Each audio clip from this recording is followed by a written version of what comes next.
এটা মনে হয় একটা লাভের খেলা। যদি কোনো রকম দল একটা করতে পারি, স্বামী স্ত্রী মিলে, স্বামী না পারলে আমি করব, আমি না পারলে স্বামী করব।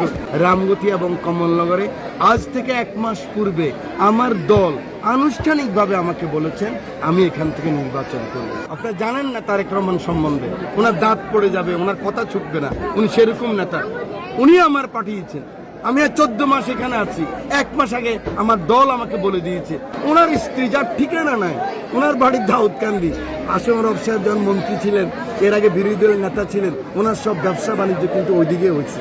রামগতিতে উনি চিন্তা করে নাই, কারণ উনি চিন্তা করছে রামগতিতে যদি মানুষের উপকার করে আবার টাকা নিতে হয় তাহলে অসুবিধা। মুখের দাবির মতো যে আমার স্বামী ছিল জোটে, এখন আমাকে দাও, আমি এটা বিশ্বাস করি না। যিনি নমিনেশন চাচ্ছেন জোট থেকে, ওনাকেও ভাবনা করা উচিত যে উনি এখানে আগে পারেন নাই, আর এখন তো প্রশ্নই উঠে না।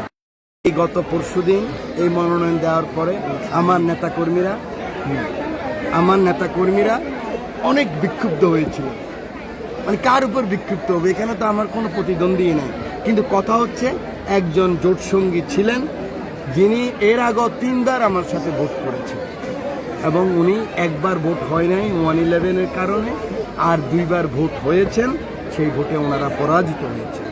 এবং উনি যিনি এখন এখানে নমিনেশন চাচ্ছেন, ওনার দল এই রামগতি কমলনগরে 10-20 জন যারা আছে ওদের সম্বন্ধে একটা মামলা হয় নাই, বরং ওরা 17 বছর আওয়ামী লীগের সাথে মিল করে ওরা ওদের রাজনীতি করেছে। অতএব সেখানে আমার নেতাকর্মীরা বিক্ষুব্ধ, সেজন্য আমি ঢাকাও যেতে পারতেছি না, যেন কোনো কিছু না ঘটে, কোনো দুর্ঘটনা না ঘটে। অন্য এলাকায় কিছু এলাকায় অনেক প্রতিক্রিয়া হয়েছে। আমার নেতাকর্মীকে আমি বুঝিয়ে বলেছি রামগতি এবং কমলনগরে আজ থেকে 1 মাস পূর্বে আমার দল আনুষ্ঠানিকভাবে আমাকে বলেছেন আমি এখান থেকে নির্বাচন করব। আমার নেতা তারেক রহমানও এই ব্যাপারে অবগত আছেন, আমিও জেনেছি। অতএব আমি বিশ্বাস করি বিএনপি এই ভুল করবেন না। যদি এরকম কোনো আশা করে কেউ যে রামগতিতে এসে ওনারা ভোট করতে পারবেন, আমি এটা বিশ্বাস করি না। রামগতি এবং কমলনগরে 43,000 বিএনপি অঙ্গ সংগঠনের লিস্টেড নেতা কর্মী, মহিলা দল সহ, শুধু লিস্টেড সাংগঠনিক নেতা কর্মী। অতএব এরা কেউই মানবে না, এটা অনেক কঠিন হয়ে যাবে। আমি মনে করি যিনি নমিনেশন চাচ্ছেন জোট থেকে, ওনাকেও ভাবনা করা উচিত যে উনি এখানে আগে পারেন নাই, আর এখন তো প্রশ্নই উঠে না, সে ব্যাপারে ওনারা বিবেচনা করবেন। ওনার তো আমি শুনেছি বা নেতৃবৃন্দের সাথে আলাপ হয়েছে, আসলে তো উনি হবেন না। ওনার স্ত্রী নাকি এই আসন চাচ্ছেন। উনি কিভাবে চাচ্ছেন আমি জানি না। এটা মনে হয় একটা মুখের দাবির মতো যে আমার স্বামী ছিল জোটে, এখন আমাকে দাও। তাহলে আমার যে হাজার হাজার নেতাকর্মী যারা পঙ্গু হয়েছে, খুন হয়েছে, যাদের জীবন নষ্ট হয়ে গেছে, আমার 4,500 ছাত্র নেতা যাদের বয়স এখন 36, 37, 38 বছর হয়ে গেছে, 17 বছর একটা চাকরি পায় নাই, আমার একটা বোন চাকরি পায় নাই, আমার একজন কৃষক তার ন্যায্য মূল্য পায় নাই, বয়স্ক ভাতা পায় নাই, প্রতিবন্ধী ভাতা পায় নাই, স্বামী পরিত্যক্তি ভাতা পায় নাই। এই যে আমার হাজার এখন পর্যন্ত 162 ওয়ার্ডে আমি গত 1 বছর ধরে মিটিং করতেছি। আজকের মিটিংয়ে যেরকম 1000 মহিলা হয়েছে, প্রত্যেকখানে 1,30,000 মা বোনদের সাথে আমি চোখে দেখা করেছি।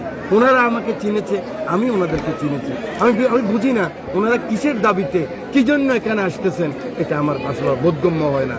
এটা মনে হয় একটা লাভের খেলা। যদি কোনো রকম দল একটা করতে পারি, স্বামী স্ত্রী মিলে, স্বামী না পারলে আমি করব, আমি না পারলে স্বামী করব, তাহলে তো যে কোনো লোকে এরকম বাংলাদেশের রাজনীতিই নষ্ট হয়ে যাবে। আমি বুঝি না এই ধরনের চিন্তা করে। এই যে গণতান্ত্রিক আন্দোলন, এই যে 24 জুলাই আগস্টে আমাদের এত রক্ত, আমরা কি এরকম একটা প্লে গেম, আবার একটা অগণতান্ত্রিক আমাদের নেতৃত্ব বা রাষ্ট্র কিংবা নেতা নির্বাচিত করা এমপি হয় যদি ওনাদের জীবনের লক্ষ্য হয়ে যায়, তাহলে ওনাদের স্ব এলাকায় ওনার স্ত্রীর বাড়ি দাউদকান্দি, ওনারা 86 সালে আমাদের বিরুদ্ধে ইলেকশন করেছে এরশাদের সাথে, 88 সালে ইলেকশন করেছেন, 86 সালে রামগতিতে আমার 27 জন নেতাকর্মীকে উনি গুলি করেছেন।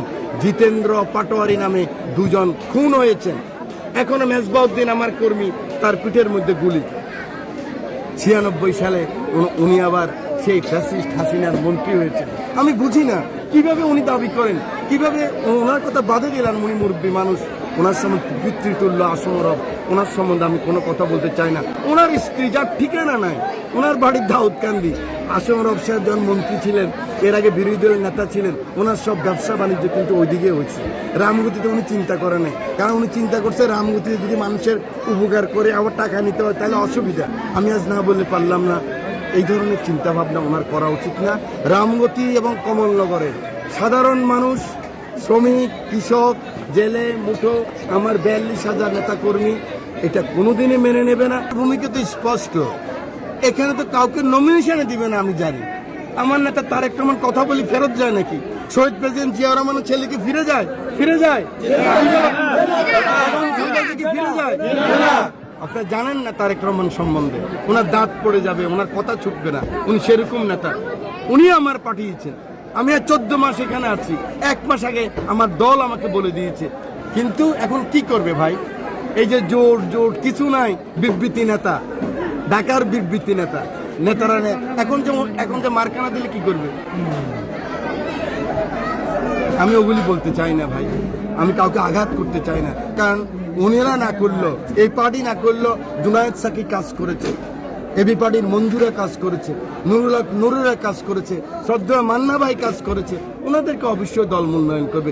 যে ভাই কিছুই করে নাই, যিনি একদিন আসতেও পারেন নাই, একটা মামলা বাংলাদেশে, ওনাদের কোনো কর্মী বাংলাদেশে তো নাই, ঢাকা শহরে যে 2-1 আছে মামলা খাসে, এরকম একটা জিনিস আমাকে দেখান তো। অনেয়ারে বললাম, অতএব ভাই এটা একটা বাজে কথা। এই জিনিসটা এমনি আমার দল যেহেতু আমাদের জোটের সাথে কথা বলতেছে, একটা সমঝোতা করবেন, সমঝোতা করে ওনাদেরকে হয়তো কিছু একটা দিবেন। মুরগি না চাইলে ডিমও দিতে হবে ভাই, আসিল যে কিছু তো দিতে হবে না, কিছু তো দিতে হবে।